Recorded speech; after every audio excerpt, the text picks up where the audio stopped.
Brothers and sisters, kung meron po kayong Bible, ay buksan po natin sa Genesis chapter 2, verse 15 hanggang verse 17. Ano po? Sa aklat po ng Genesis, kabanatang 2, talatang 15 hanggang 17. Inilagay ng Panginoong Yahweh ang tao sa halamanan ng Eden upang ito'y pagyamanin at pangalagaan. Sinabi niya sa tao, makakain mo ang alinmang bungang kahoy sa halamanan, maliban sa bunga ng punong kahoy na nagbibigay ng kaalaman tungkol sa mabuti at masama. Wag mong kakainin ang bungang iyon, sapagkat sa araw na kainin mo iyon, ay mamamatay ka. Amen po. Palakpakan natin si Yahweh El Shaddai sa kanyang banal na salita. Magandang gabi po sa inyong lahat, mga kapatid.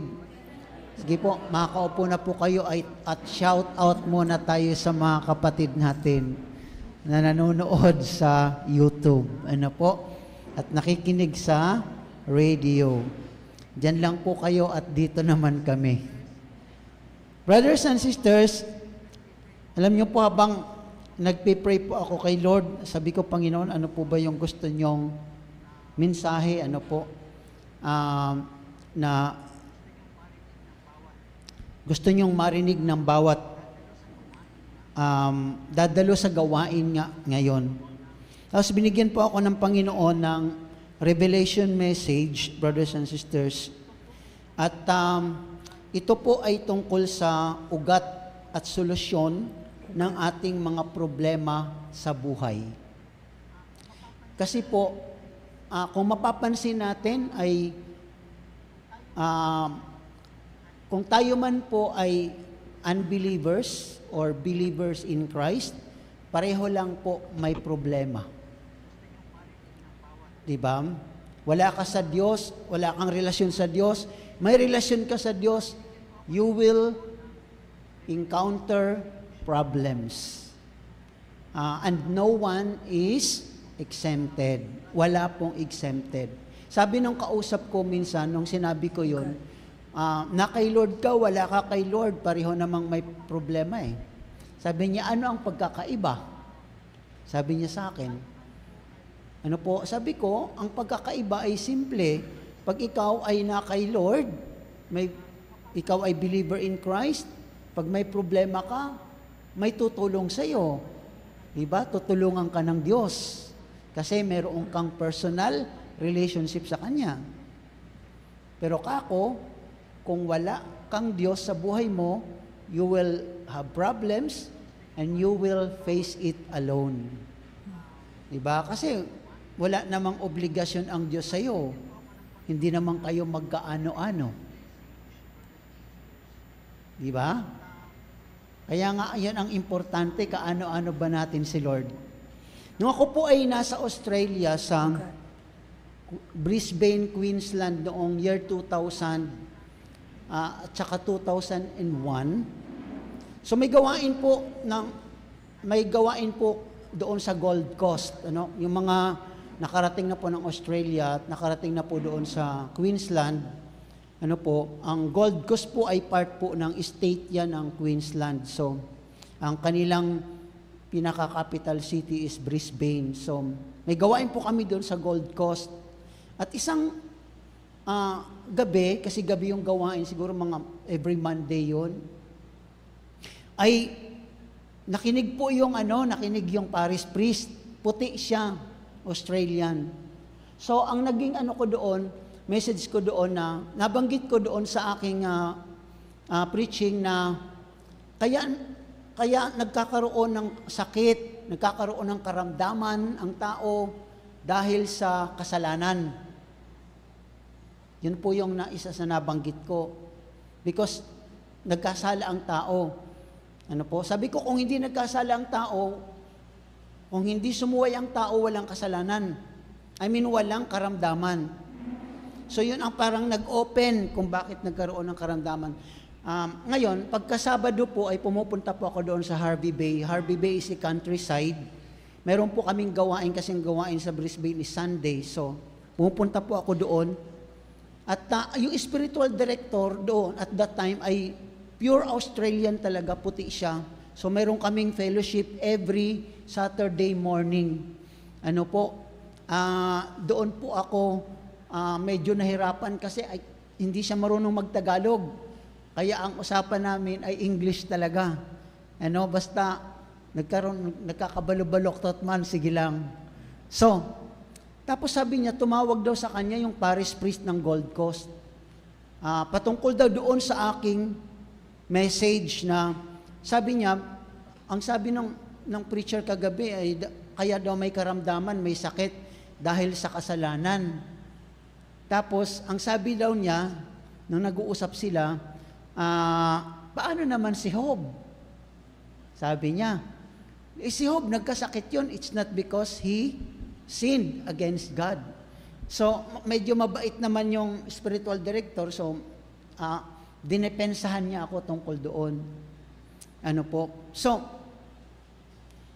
totoo naman po talaga yon din na hindi lahat ng sakit, hindi lahat ng problema, hindi lahat ng mga negative circumstances sa buhay natin ay result or bunga o effect ng kasalanan. Okay? And we should know that. Dapat alam natin yon. Dapat alam natin, ba't ako may ganito, nagkasala ba ako o hindi? Like, totoo yung kay Job. Yung kay Job po, it was purely permitted by God for a purpose. Mga kapatid. Pero yung pagkakaroon ng karamdaman ng isang lumpo doon sa John chapter 5, kung nagbabasa kayo ng Bible, after that, he was bedridden for 38 years, if I'm not mistaken. Pinagaling siya ng Panginoon. Ang sabi sa kanya ng Panginoon, huwag ka na muling magkakasala at baka mas malala pa ang iyong mangyari sa iyo. So, mga kapatid, pinapakita na isa sa cause, ba't siya naging lumpo o na-bedridden? Because epekto ng kanyang nagawang kasalanan. Okay? So, totoo, may mga problema, may mga negative circumstances, may mga sakit na hindi bunga ng kasalanan. And you should not worry about it. If your sickness, if your problems, if your negative circumstances are not because of sin, hindi ka dapat mag-alala tungkol dyan. Hindi mo kinakailangan maghanap ng 10 magpe-pray over sa'yo. If you really have faith, one is enough. If you do not doubt, one is enough. So yan ang doubt, faith in reverse. Pero mas malala ang unbelief. Unbelief is the root cause of disobedience. Tandaan niyo po. If the root cause of some of our problems is disobedience, then unbelief is the root cause of disobedience. Ang dahilan kaya may pagsuway kasi may unbelief. Ano ang definition ng unbelief? Unbelief is a deliberate choice not to believe in spite of the evidence, undeniable evidence. That is unbelief. Nakuha niyo po? Ang unbelief po, hindi yan pagdududa. Hindi yan pag-aalinlangan. Ang unbelief, yung hindi pananampalataya, ay isang sinasadyang pagpapasya na hindi maniwala kahit nariyan na ang matibay na ebidensya. Tingnan po natin, balikan natin ang Numbers chapter 14. Ang Numbers chapter 14 po ay ito yung pag-rebelde ng Israel after na ipasurvey ni Moises ang promised land at sila ay bumalik, sabi ng 11 saksi, 11 inutusan, Pinagpala yung lupain na yun, kaya lang ang daming mga higanti doon para lang tayo mga tipaklong. Na-discourage ang mga tao. Ang nanindigan lang sa pananampalataya ay si Joshua at si Caleb. You see, alam niyo po, na-discourage, naririnig na nila si Yahweh na nagsasalita. The evidence was undeniable. But still, they made the decision not to believe. Mga kapatid. So, disobedience is rejecting God. Ang Israel po, hindi lang po yan, di pa sila nakontento doon. Nung sila po ay nasa promised land, doon sa 1 Samuel chapter 8 verse 7, at saka chapter 10 verse 19, nireject na naman nila si Lord. Kasi ang gusto nung sila ay nasa promised land na, ang gusto ni Yahweh El Shaddai is a theocratic kingdom. Yun ang kanyang gustong mangyari. Anong ibig sabihin ng theocratic kingdom? Na ang hari nila ay ang Diyos mismo. Direkta. Si Yahweh mismo. Pero nireject nila yun. Ginaya nila ang ibang mga bansa. Humingi sila ng hari na tao. Anong sabi ng Diyos kay Samuel? Pagbigyan mo na ang gusto nila sapagkat hindi ikaw ang itinatakwil nila, kundi ako. Yun ang nandoon sa chapter 8, verse 7 ng 1 Samuel. You see, sinabi mismo ni Yahweh kay Samuel, pagbigyan mo na sila, hindi ikaw, nire-reject nila, kundi ako. Nung pumili sila at mag-insist sila, na bigyan mo kami ng hari. Doon nagsimula na magkaroon sila ng hari at ang unang-una ay si Haring Saul. Mga kapatid. So nireject nila si Yahweh. So hindi na ngayon naging theocratic kingdom.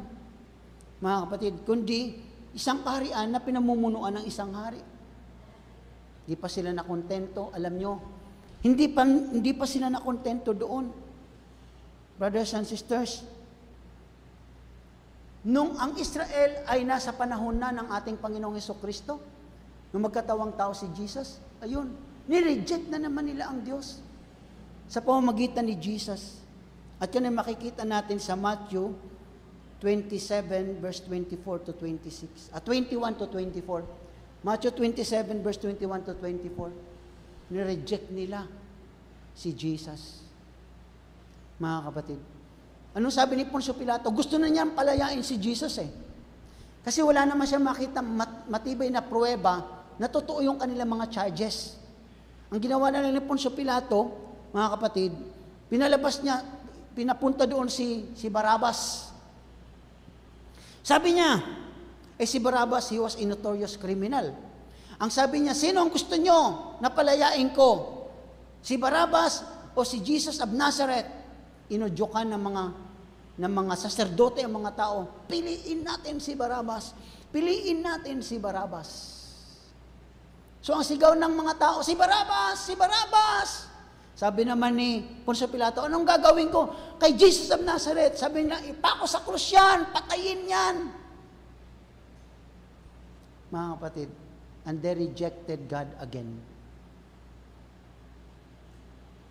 Brother, in spite of the authentic miracles and goodness ng ating Panginoong Hesukristo, nireject na naman nila. Yon ang pinakarurok ng kanilang pagre-reject sa Diyos. Mga kapatid, nung nireject nila ang ating Panginoong Hesukristo. Surely, no one can obey God if we have already that decision to reject Him. Binababalaan ko lang po kayo na kung hindi kayo titigil sa pagsuway, hindi lamang po problema ang po pwedeng ibigay sa atin yan.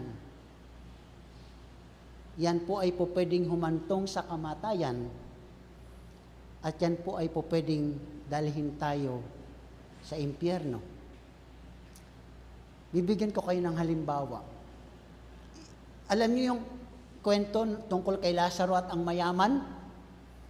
Sa Luke chapter 16, Marami nagsasabi na kaya daw napunta yung mayaman sa impyerno kasi mayaman siya. Hindi totoo yun, huwag kayong maniniwala. Sino naman ang mayaman ang magbabalik loob sa Diyos kung ganyan ang interpretasyon natin? Di lahat na ng mga mayayaman, di na sila lalapit sa Diyos kasi mapupunta pala sila sa impyerno. Hindi napunta sa impyerno yung mayaman kasi mayaman siya. At huwag niyo rin iisipin na kaya napunta si Lazaro sa paraiso kasi pulubi siya. Sino naman ang gusto sa atin dito maging pulubi simula bukas para lang mapunta sa langit? Ang tanong, bakit napunta ang mayaman sa impyerno? Ito ang usapan ni Abraham at ng mayaman. Di ba, inaaliw na si Lazaro sa paraiso. Nakita nung mayaman, nandun si Lazaro Tumawag siya, Mang Abraham, pwedeng utusan niyo po si Lazaro para isawsaw ang daliri sa tubig at ilagay sa dila ako dahil nagdurusa ako sa apoy na ito, nahihirapan ako. Anong sabi ni Abraham? Hindi po pwede kasi nung nabubuhay ka pa, nagpasasa ka. Ano kaya yung mga nagpapasasa? Warning po yan. Nagpasasa ka at si Lazaro ay nagdusa, kaya dito inaaliw siya, ikaw naman nagdurusa dyan. Nagpasasa ka, ibig sabihin nagpasasa sa kasalanan. Okay, ay kung ganun po, utusan nyo na lang po siya bumalik sa bahay ng tatay ko kasi meron pa po akong 5 kapatid, ayaw ko pong mag-reunion kami dito. Anong sabi po ni Abraham? Ang sabi ni Abraham, nasa kanila ang sinulat ni Moises at ng mga propeta, pakinggan nila ang mga iyon. Ang sabi po ng mayaman, hindi po sapat yun. Kung pupunta po sa kanila ang isang patay na muling mabubuhay, maniniwala sila. Anong sagot ni Abraham? Kung hindi nila pakikinggan ang sinulat ni Moises at ng mga propeta, hindi rin sila maniniwala at makikinig kahit ang isang patay ay muling bumalik, mabuhay at muling bumalik. O di ba si Jesus namatay at muling nabuhay, bumalik, pero marami namang hindi naniniwala? Di ba? Pero alam niyo kung bakit napunta sa impyerno yung mayaman? Because he rejected Jesus. Paano natin makikita yung rejection na yon? Eto ang sabi, uulitin ko makinig kayo. Kung hindi kayo nakikinig kanina, makinig na kayo ngayon. Ang sabi po ni Abraham,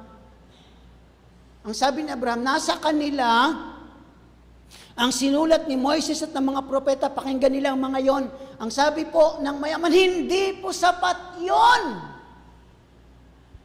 Alam niyo po ba, it was a deliberate rejection of Jesus? Kasi ang sinulat ni Moises at ng mga propeta ay walang iba kundi si Jesus. It was all about Jesus. The writings of the prophets, the writings of Moses, it was pointing all to Jesus. Kaya nung sinabi po ng mayaman, hindi po sapat yun. So ibig sabihin, hindi sapat si Jesus para maligtas ang mga kapatid ko. Kung hindi sapat si Jesus sa atin, wala nang sasapat pa. Mga kapatid, sa totoo lang po, Jesus is really the solution to all our problems. Diba? Ngayon, sabi ng kanta, di ba, Christ is the answer to all my problems? Anong ibig sabihin po noon? Now, let's go to the solution. Pumunta na tayo sa solution para hindi tayo masyadong magtagal. Ano po? Ang solusyon po sa mga problema natin ay obedience. Mga kapatid. Now, sabihin niyo obedience. Sasabihin ng iba, Brother Rico, hindi ba faith? I-explain ko po. Actually, ganito ang paliwanag. Pag nagbasa kayo ng Bible at meron kayong Bible concordance, pag hinanap niyo po ang word na faith at saka believe sa Old Testament, it's not prevalent. Ibig sabihin, hindi niyo po makikita ng marami, kaunti lang. Ang salitang faith sa Old Testament o yung salitang believe.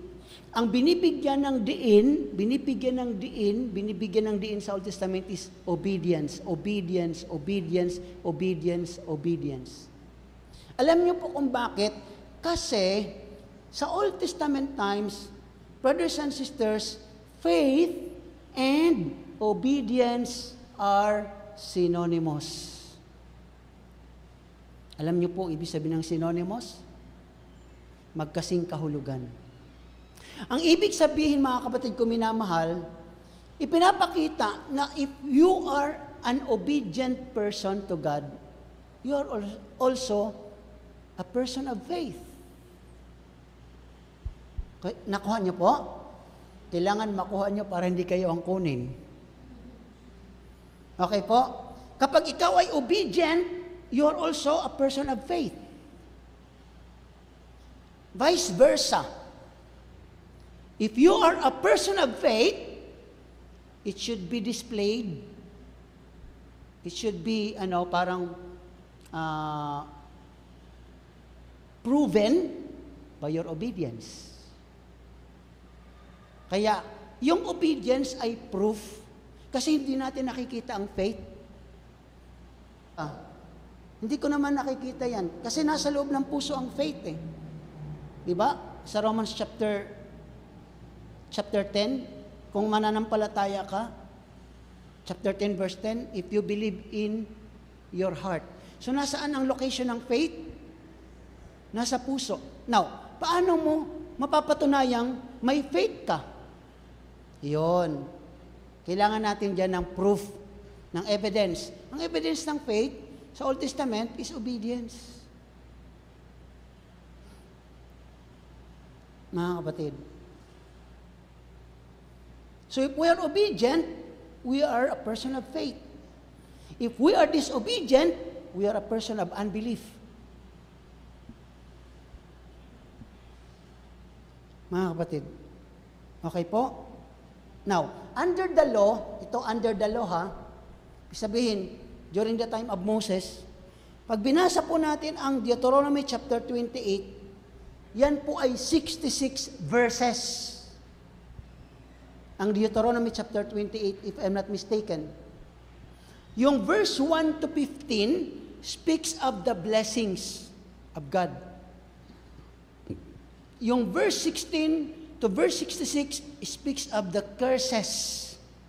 Yung blessings, pag binasa natin sa Deuteronomy 28 verse 1 to 15, isa lang ang dahilan, obedience. If you will hear, if you will obey the voice of the Lord your God, sabi niya, pagpapalain niya kayo kahit saan kayo pumunta, sa loob at sa labas ng bansa nyo. Pagpapalain niya ang bahay nyo. Pagpapalain niya ang hanap buhay nyo. Pagpapalain niya ang katawan nyo. Pagpapalain niya ang mga anak nyo. Oh, di ba? Solusyon yun. Solusyon sa karamdaman, solusyon sa kaguluhan, solusyon sa kahirapan, solusyon sa kabiguan. Kasi pagpapalain ka sa loob at labas.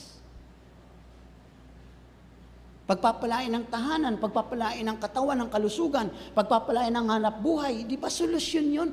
Ang dami sa atin, ang problema natin sapin-sapin, patong-patong. Problema sa tahanan, problema sa pera, problema sa kalusugan, problema sa hanap buhay. No, ako'y nasa Hong Kong na sabi ko sa mga kapatid natin, alam niyo po, talaga makipag-ayos kayo kay Lord kasi kaya kayo nagpunta dito sa Hong Kong kasi gusto nyong... Yes, ayan po si Brother Rico Lacao, ayan.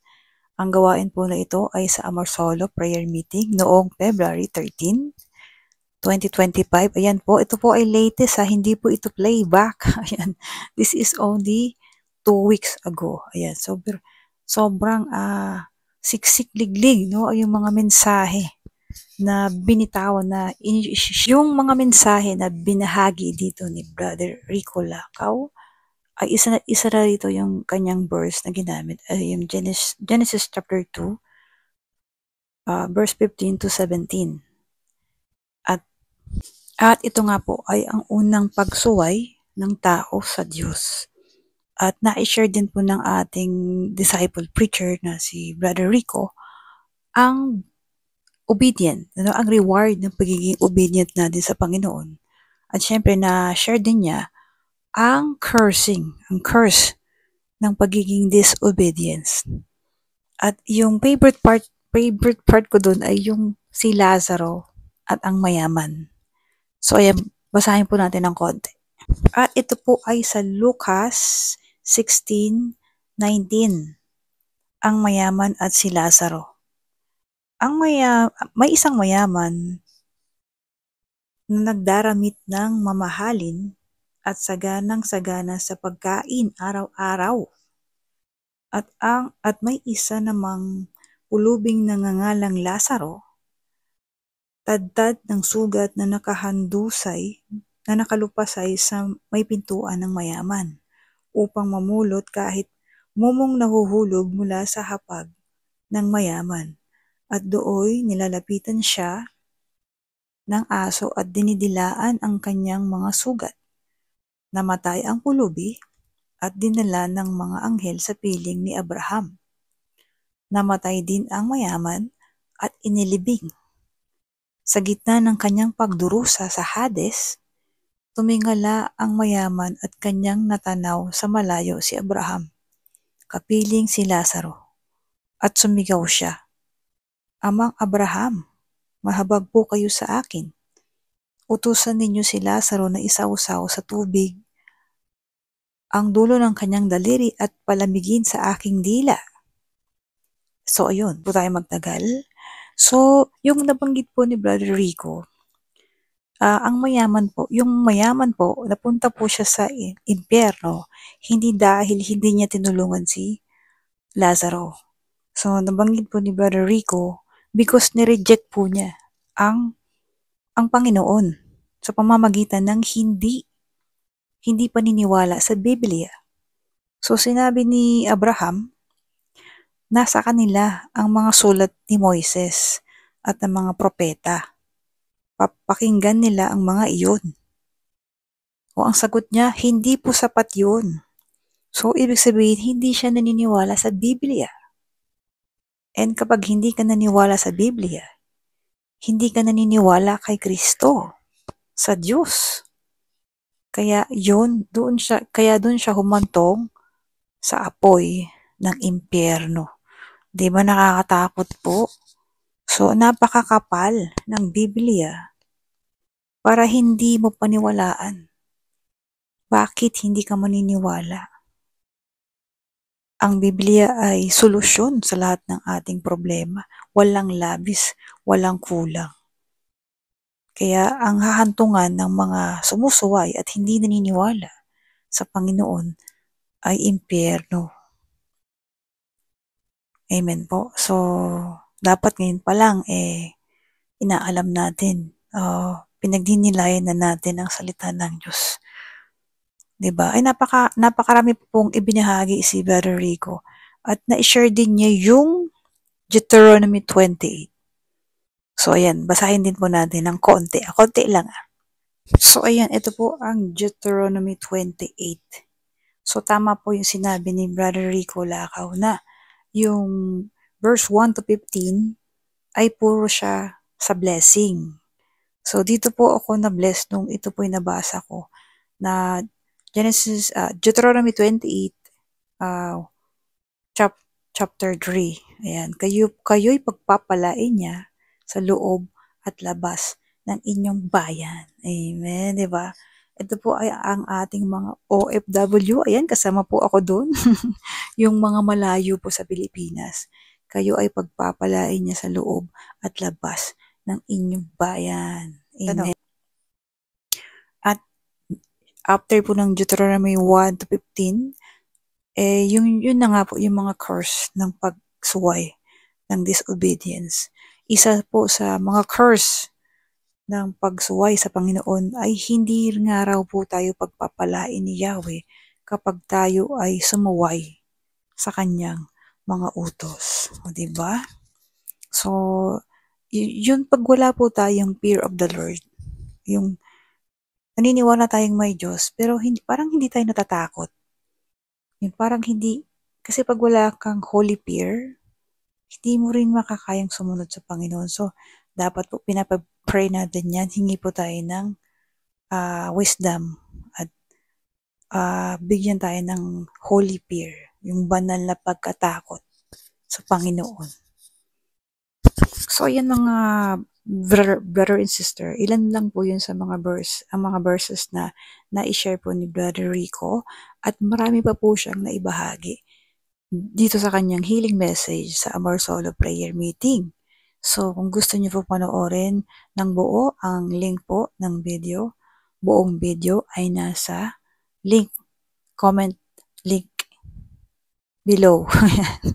So, ayan, maibahagi ko lang po sa inyo mga ka-preppers. So, bali ako po ay meron din talagang pinagdadaanan sa ngayong struggle at pagsubok sa buhay. Pero alam niyo po, pag nagninilay po ako at nakikinig po ako ng salita ng Diyos, gumagaan po. Gumagaan ang pakiramdam ko. At alam ko na answered prayer na ako. Kasi kasama ko si Yahweh, El Shaddai. Nasa Kanya ang lahat ng tagumpay. Amen po. So ayan, maraming salamat po muli sa pagsama sa akin, sa pagninilay po ng mga salita ng Diyos. At muli po tayo nag-aanyaya na pagdalo po sa gawain. Yan po ay sa San Dionisio, Sukat, Parañaque, sa Ambel Grounds, Tuesday and Saturday. At meron din po tayong, ayan, Amor Solo Prayer Meeting, Monday, Wednesday, Thursday, and Friday po yan sa Hemis Way, 118 Amor Solo Building, Legazpi, Makati City. Okay. Ayan. God bless us all po. Patuloy po tayong maniwala, magtiwala sa Diyos na laging maihimala ang lakas ng mula sa itaas. Thank you, ka-pray partners, and see you again!